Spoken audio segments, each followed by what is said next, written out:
'Cause nobody does it like you. I like the way that you move.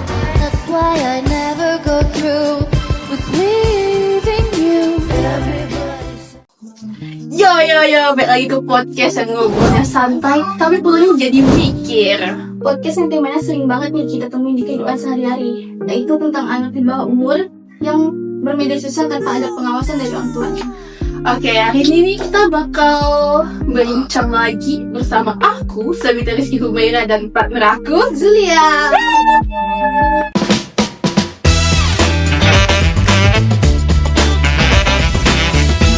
Mari kita sambut narasumber kita.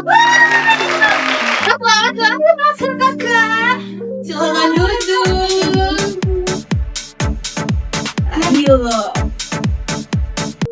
Oke. Sebelumnya kami ucapkan terima kasih ya karena udah nyempetin waktu buat datang ke sini. Ya, makasih juga udah menantikan ya. Oke, jadi sebelum lanjut kita bahas ke topik yang udah kita bahas sebelumnya ya. Buat yang lain kakak cantik dikenalan dulu ke penonton. Dia mana tahu atau kepoin IG-nya apa boleh. Boleh dimulai dari kata ini kita Ya, halo semua, kenalkan nama aku Putri Alkanisma, aku di sini sebagai narasumber. Aku semua. Halo, aku Aura Putri Kalizan, aku di sini juga sebagai narasumber. Halo, aku Mama Bella, aku di sini juga sebagai narasumber. Oke, makasih ya.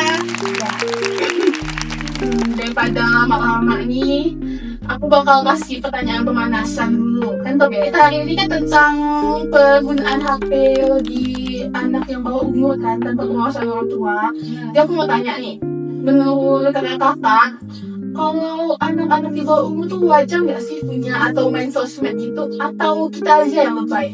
Boleh Kak Putri? Kalau menurut aku ya, kalau misalnya untuk bermain sosmed, menurut aku anak-anak di bawah 13 tahun tuh nggak dikasih sosmed dulu ya. Kayak kalau mereka udah masuk SMP mungkin baru dikenalin sama sosmed. Karena nggak lucu nggak sih kalau misalnya anak-anak kecil, anak-anak SD tahu soal masalah perselingkuhan, perjudian, itu tuh bakal memengaruhi otaknya banget sih. Ya sih, karena yang kita tahu kalau misalnya sosmed itu kan kayak luas banget dan tidak ada batasnya usianya. Jadi kita juga tidak bisa sembarangan ngasih ke anak kita itu untuk bermain sosmed. Minimal kalau misalnya kita udah ngasih HP ke mereka itu cuma buat main aja sih, main game. Oke, paham. Kalau menurut Kak Salsa? Lalu di sosmed juga kan bukan cuman berisi informasi kan, tapi juga kadang berita hoax yang tadi seperti yang disampaikan Kak Putri. Lalu juga kadang tuh berisi informasi yang tidak penting yang bisa merusak sistem otak anak. Jadi itu lumayan berpengaruh sih. Jadi bukan masalah lebay atau enggak, tapi emang enggak disarankan untuk anak-anak di bawah umur memegang media sosial. Jadi kita harus hati-hati lah ya. Yes, betul. Tapi nggak cuma itu aja, aku bakal lanjut tanya ke Kak Salsa tentang dampaknya. Kalau menurut Kak Salsa, dampak yang paling bahaya bagi penggunaan sosial media untuk anak di bawah umur itu seperti apa sih? Menurut Kak Salsa gimana lah? Oke, kalau menurut saya ya, bahaya anak-anak yang bermain medsos bawah umur tuh yaitu ketergantungan.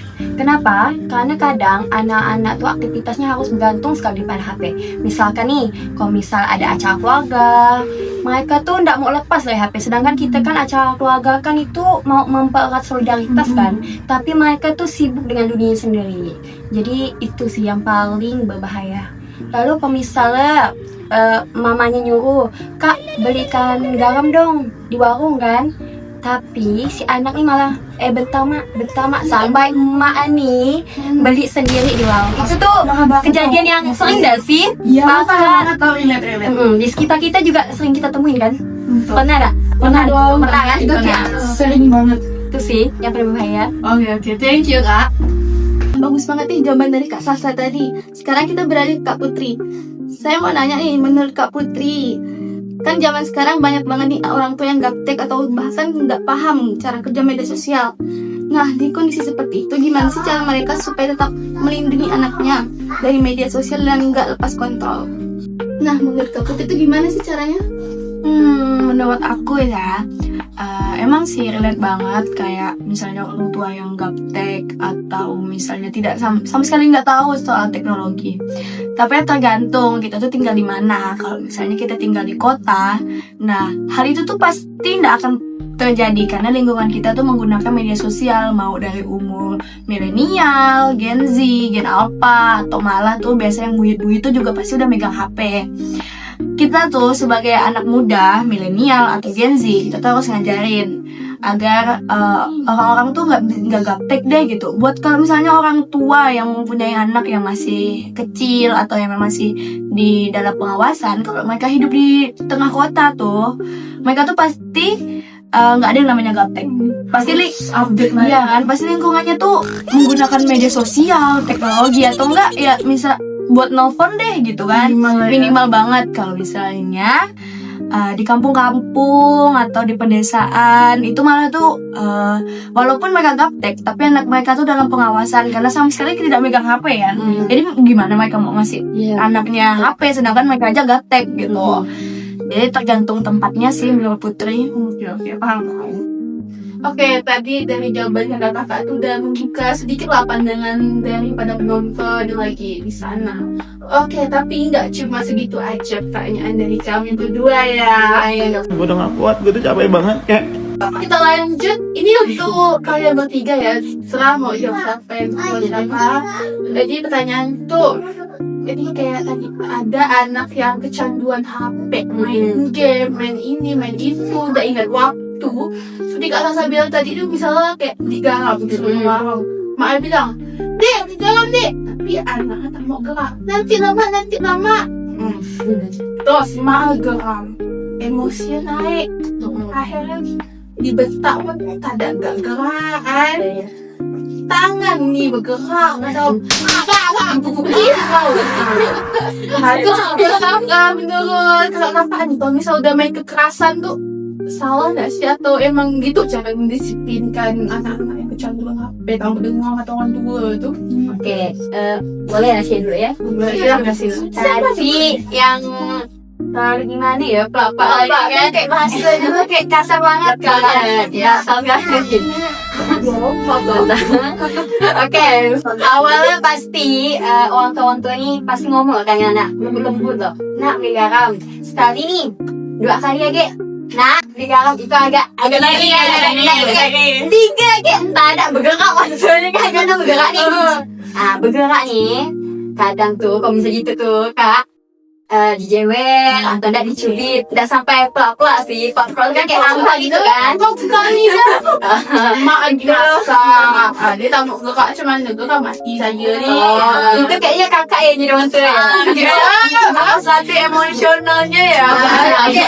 Kayak tuh aduh gitu. Bukan apa, kalau misal udah sampai pelak-pelak tuh itu bisa mempengaruhi mental anak sih.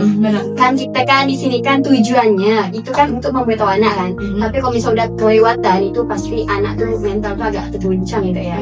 Di sisi lain tuh pasti kita harus menjaga mental anak. Sisi lain tuh anak tuh harus dengar. Walaupun bandel, ya kita ngomongnya kayak yang tadi sekedar yang aku bilang. Kalau sampai kayak pelak-pelak tuh diusahakan tuh jangan sampai lah.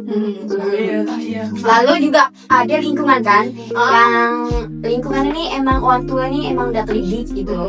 Itu anak-anaknya cuma dibuat tahu ya sih, nggak perlu dikasih gimana gitu kan. Padahal anak udah dengar gitu. Kadang mau itu. Tadi kamu dulu atau aku dulu yang ngomongin? Kamu dulu. Jadi menurut aku dari pengalaman pribadi aku lah ya. Emang tuh aku tuh tumbuh di keluarga tuh yang emang gak fisik. Jadi kalau misalnya emang ada yang bandel atau apa, kalau misalnya di lingkungan umum tuh kayak ngerti gak sih main mata kayak gitu. Main mata gitu gitu. Aku juga ada gitu. Gitu tuh. Tapi kalau misalnya emang lagi di rumah, lagi emang ngumpul-ngumpul doang terus ada yang bandel, palingan tuh kalau kata orang rumah tuh ngejutin mentalnya jadi kayak gitu. Jadi kayak jangan main aja kayak dia gitu itu tuh jadi kayak kaget kan, dia tuh langsung kayak gerak gitu orangnya gitu Buat apa kan. lah ya? Mau dimarahin kan.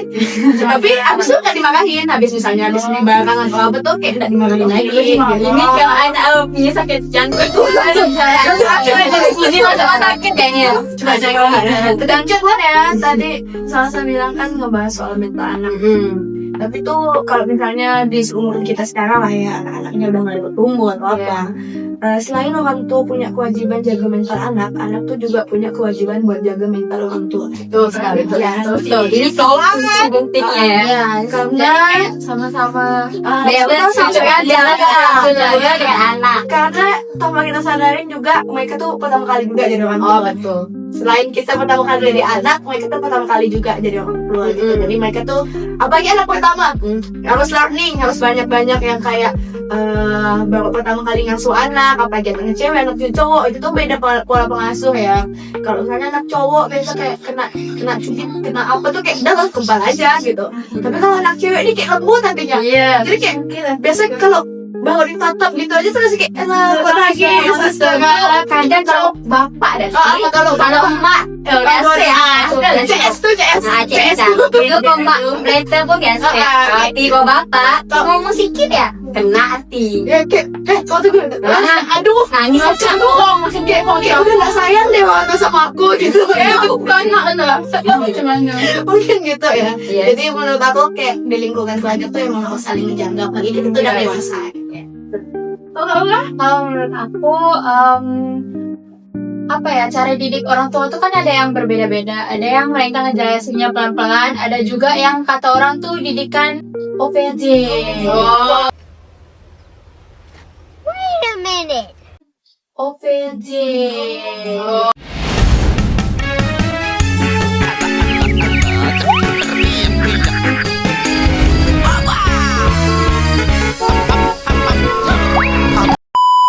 Tahu kan ya?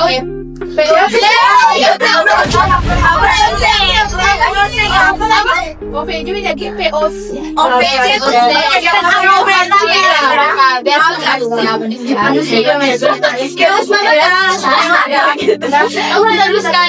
Nah itu kan yang cara didiknya tuh emang pakai kekerasan tapi yang nggak over gitu kan. Jadi menurut aku pertama sebelum kita melakukan kekerasan dan diusahakan banget nggak usah pakai kekerasan ke anak kecil, karena kita tahu kan pemikiran anak kecil tuh dia belum bisa nangkep mana yang salah mana yang benar menurut mereka.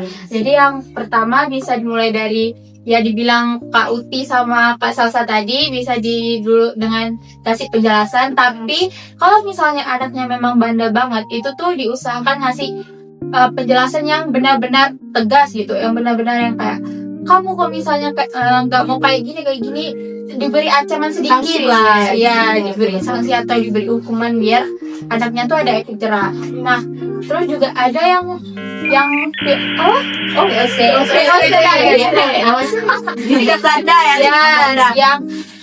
harus pakai yang dicubit atau dijewer dulu itu menurut aku juga kita nggak bisa menyalahkan itu ya, karena emang ada beberapa anak yang baru ampuhnya dengan cara itu. Tapi kita sebagai orang tua diusahakan untuk nggak yang terlalu over sampai yang mukul banget ataupun kayak pakai kekerasan yang bikin badan anak tuh sampai biru-biru. Karena kalau misalnya itu udah terbiasain dari kecil, itu tuh nggak buat anak makin nurut, tapi buat dia tuh dendam pribadi dan juga buat mental anak keganggu, dan itu tuh ngebuat dia nggak bikin dia nurut, tapi yang kayak dia makin bandel gitu, makin bahagia, terus juga makin punya banyak alasan buat ngelawan orang tuanya gitu. itu juga kalau misalnya kita tahu rasa dari kecil tuh, kadang anak tuh tumbuh dengan rasa kasarnya sama kayak kita. Gitu ya. Kalau itu bisa bikin efek ke anak dia nanti. Karena kayak aku nih kena didik kayak gini, berarti nanti mereka juga harus aku didik kayak gini deh gitu. Ada rasa balas dendam gitu. Atau enggak bisa dilihat dari lingkungan pertemanan ya kan. Iya. Misal dia gitu saling bertani. Nah, mulai main tangan nih dan kawan nih. Itu didikan salah ya. salah. Didikan dari rumah harus dilihat tuh. Kadang didikan dari rumah bawa ke sekolah. Jadi bukan salah anaknya juga, tapi orang tuanya juga. Jadi dua-duanya harus sadar diri lah. Pendidikan pertama tuh dari rumah lah. Jadi kalau misalnya di rumah dia udah sering nih ngelihat Gimana caranya saya masalah tangan kayak gitu ya. tangan atau apa, mereka tuh bakal dengan tersendirinya nih, karena anak tuh memang bukan pendengar yang baik tapi peniru yang baik. Yes, betul. Oke, makasih ya Kak jawaban-jawabannya tadi udah sampai ada yang salah, ada reaksinya wow. Chaos banget ya. Chaos banget. Oke. Tapi kita belum selesai nih. Jadi teman saya Pak Zeni mau nanya satu hal terakhir. Oke. Nah, sekarang kita masuk ke pertanyaan penutup nih. Buat kakak-kakak bertiga nih menjadi orang tua di masa depan nanti, aturan apa sih yang bakal kalian terapin ke anak kalian dalam bermedia sosial? Mulai dari Kak Olga dulu mungkin jawabannya. Oke, menurut aku ya, kalau misalnya aku nanti jadi orang tua, aku tuh mengusahakan banget anak aku tuh nggak megang sosial media dulu atau gadget dulu sebelum dia tuh berusia remaja gitu. Jadi aku lebih milih memberikan dia tuh untuk mengeksplor dunia luar. Aku bakalan tanya dia apa yang dia suka, apa bakatnya. Misalnya dia emang suka di satu bakat, aku akan memberikan dia tuh kayak les private gitu. Jadi dia bisa sibuk dengan dunia dia di luar, dengan kegiatan di luar, dan aku juga bisa sibuk dengan pekerjaan aku yang di rumah ataupun di luar rumah gitu kan. Nah, kalaupun semisalnya dia tuh kayak mengharuskan banget dia untuk memegang HP, itu aku batasin mungkin karena pas nanti dia misalnya selesai les private itu kan pasti bisa gitu kan kayak nelpon. Nah itu tuh mungkin aku bakal ngasih HP ke anak aku tuh buat nelpon, ataupun kalau dia bosen di rumah di jam-jam tertentu gitu, nah aku bakalan kasih, cuman aku bakalan ngebatasin waktunya gitu, dan bakalan naruh kayak apa sih aplikasi yang buat keluarga gitu loh. Iya, tahu. Family Link. Nah, aku bakal pakai itu sih buat dia. Ya, gitu ya. Oke, udah Kak, udah. Oke, lanjut. Kalau dari saya sendiri, pastinya kalau misalnya anak saya masih di umur 5 atau 6 tahun gitu, ya nggak boleh dulu ya pakai media sosial ya. Tapi kalau HP mungkin udah boleh, tapi dibatasin. Atau enggak, saya cari pengganti HP itu Tepi kan bisa kita hubungkan ke YouTube kan. Nah itu kita bisa ngasih edukasi YouTube kan banyak tuh, seperti apa sih nama yang Malaysia tuh Nusantara ya? Itu Indo. Oh sorry. Itu kan bisa ada yang Islami tuh. Itu Indo kan, Nusantara kan namanya. Iya, itu yang Islami gitu. Jadi lebih mengenal tentang itu kan yang Islami, nanti tentang edukasinya segala macam. Lalu nanti saya juga bakal pakai kan aplikasi dari sama juga, pakai parenting control kan namanya kan. Itu di HP anak saya. Saya kasih HP yang kecil-kecil dulu. Nokia. Ada kan kecil. Lalu mungkin next saya bakal leskan dia. Nah, anak-anak kan belum tahu nih hobi-hobinya apa nih, kan masih kecil gitu kan. Jadi mungkin saya akan masukkan dia ke beberapa les gitu. Jadi nanti dia bakal bilang lebih mau kemana dan fokus kemana. Nah, maka saya akan usahakan jadi orang tua yang penghasilannya lumayan, karena anak saya ke depan gitu kan. Kalau menurut pribadi, kalau someday jadi orang tua, sama sih, betul bakal kayak mulai ngelesin atau adanya pokoknya kayak umur dari 5 tahun tuh harus putri dampingi kayak kegiatan dia, atau misalnya kadang tuh anak tuh kayak suka asbun aja ya, kayak misalnya mau ini dong gitu kan. Nah dari situ tuh misalnya adanya tiba-tiba pengen dibelikan pensil warna atau apa, mungkin aja hobinya mewarnai gitu kan. Jadi kayak kita coba mendalami, tapi kalau suatu saat dia tuh bosan, jadi kita harus ganti lagi karena anak-anak tuh pasti bosan kan. Jadi kayak kalau walaupun dia bilang suka nih sama ini, tapi nanti nih 2 bulan lagi atau 2 minggu lagi ganti lagi gitu. Penasarannya ada kayak kawan-kawan sebaya. Ya, jadi kita tuh kayak kalau putri bakal ngedampingi masa-masa penasaran itu. Jadi kayak dia tuh jadi nanti kalau misalnya dia udah besar dia tuh tahu nih, oh ini nih pernah aku rasain dan aku udah terlalu suka sih gitu. Terus kalau buat HP bakal Putri kasih, tapi bakal ada waktunya gitu, kayak sehari misalnya sejam kayak buat biasa main-main aja gitu, dan bakal nge-install family control atau apapun itulah ya. Makasih ya buat jawaban. Saat ini kita kasih upload dulu lah ya. Tapi kita nggak bahas sampai sini teman-teman, karena ada bintang tamu spesial. Ibu, namun kisahnya pasti sering dan jumpai di rumah. Tanpa lama-lama mari kita sambut Mami, Kakak, dan Acil. My mama. Silakan. I think my mama. Iya, mana mama yang mana kakak ya? Ya boleh lah. Kayaknya jangan marah nih, soalnya gak ada kerutan gitu loh. Boleh lah, kita dulu nih masih kakak dan adik. Halo, sebelumnya saya merasa sangat senang ya diundang di sini. Kakak cantik. Oh my gosh. Jadi saya Keiza, ibu dari 2 anak. Boleh kakak, adik siapa? Kenal dulu. Saya anak pertama Rifki. Saya dia anak kedua. Ini tahu ya beda umurnya ya anak-anak. Kayaknya ya. Kalau boleh tahu nggak pernah nih bedanya? 7 tahun deh. Oh my god, beda jauh. Jawaban ada. Nampak sih. Ini kata kuliah ya. Ini bersama saya SB. Oke. Jadi saya ucapkan terima kasih ya buat Mami yang udah sempetin datang ke sini. Jadi karena kan tadi topik kita tuh tentang pengawasan orang tua ya. Ada gak sih pengalaman atau keluh kesah Mami? Pas banget. Jadi saya kan ibu dari 2 anak nih ya. Anak pertama saya yang cantik ini sifatnya tuh baik banget, penurut ya. Anak kedua saya nih Apa? kecanduan HP. Aduh, itu berat sih masalahnya. Dibilang kecanduan, saya nggak mau pakai kata kecanduan sih, soalnya jelek banget kan konotasinya. Tapi emang begitulah kondisi dia. Saya tuh ibu 2 anak, bekerja, jadi saya sibuk kan. Dan dia tuh dari umur 5 tahun udah saya pegangin HP. Oh my god. Oke. Sebenarnya cuma buat nonton YouTube Kids. Oh iya tahu. Kids sama main HP lah di Kids. Deh kakinya. Bukan kurang ajar dan gitu. Kadang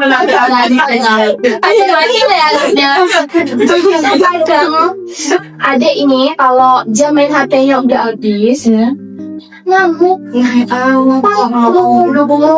kita bahas ya. Kebayang banget ya stresnya kayak gimana. Itu PR banget, saya udah stres pekerjaan, saya stres ini lagi. Kebayang. Jadi gimana nih kakak-kakak? Aduh, berat lucu ya.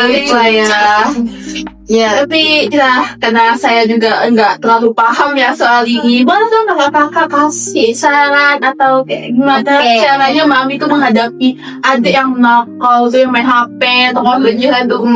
Kalau misalnya dari yang tadi ceritakan anak megang HP udah mulai umur 5 tahun ya, itu agak rentan masih umur rentan nih. Apalagi kalau misalnya Mami itu kan apa namanya tinggal kerja Kan juga itu tahu ya. Walaupun Mami bilang buka YouTube Kids, kita nggak tahu.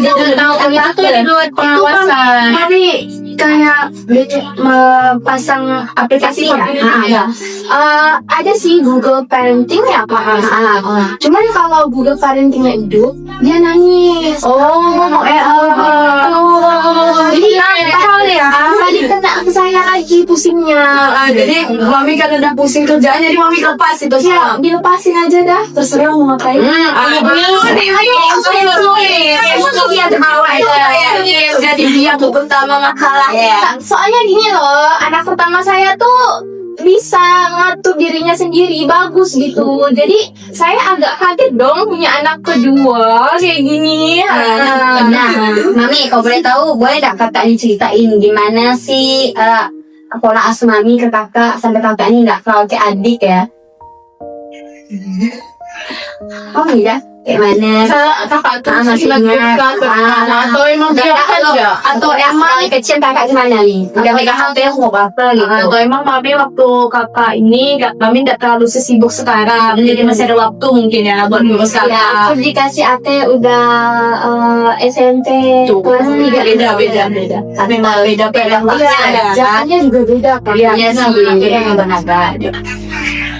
Kalau menurut aku ya, Mi, anak di umur segitu, anak sekarang masih SD kan?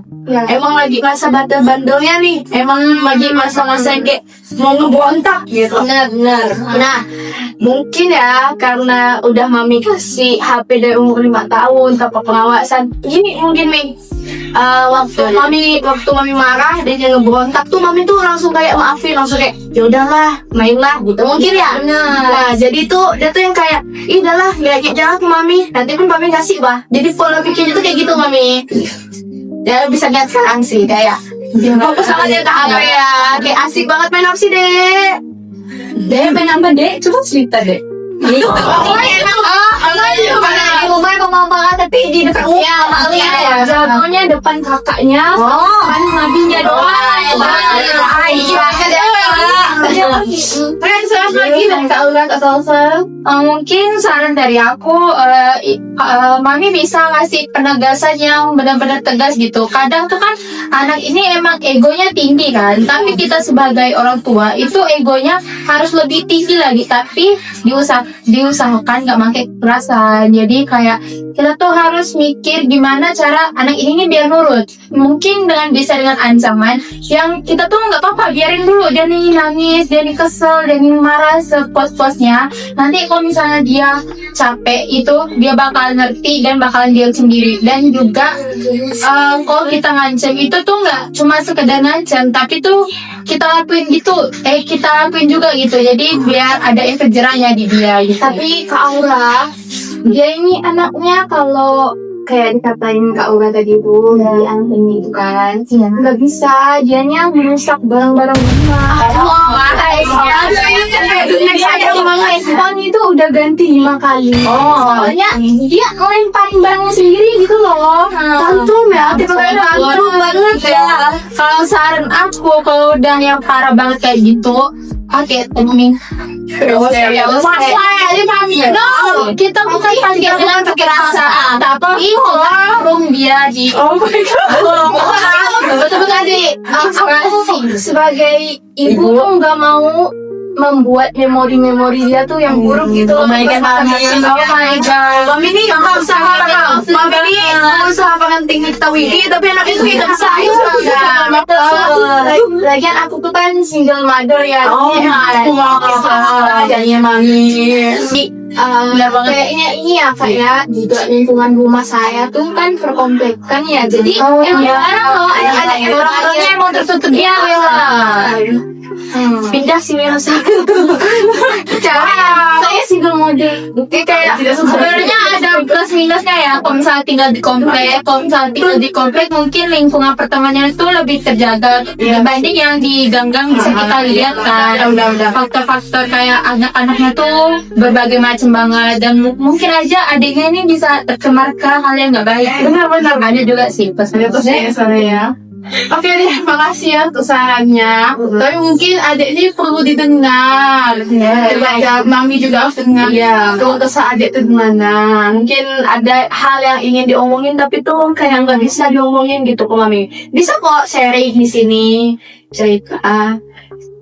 Tentang mami nanti ngomongnya nanti pelan saja, nggak usah dengan tinggi sama aja. Mungkin kakak juga mungkin atau ada sekarang- takut kan dengan mami kan, saya ngomong kakak. Didengar gimana? Setiap mami marah, pasti mama bilang, cerita juga kayak Ya Kak, ya kan nanya baik loh anaknya. Aduh, ini mungkin juga faktor dibanding-banding. ya soalnya dia cerita ya.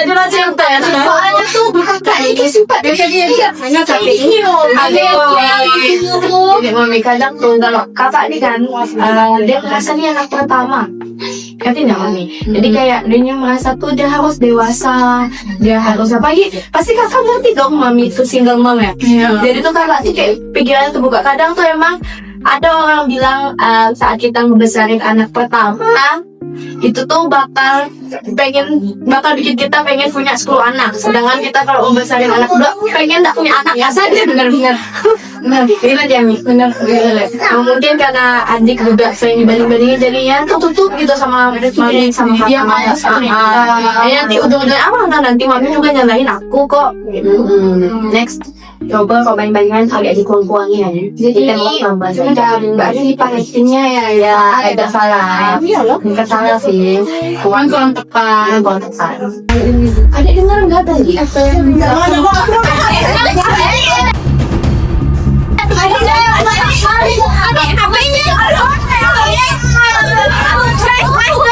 Kondisinya agak anda kondisikan jadi bye bye.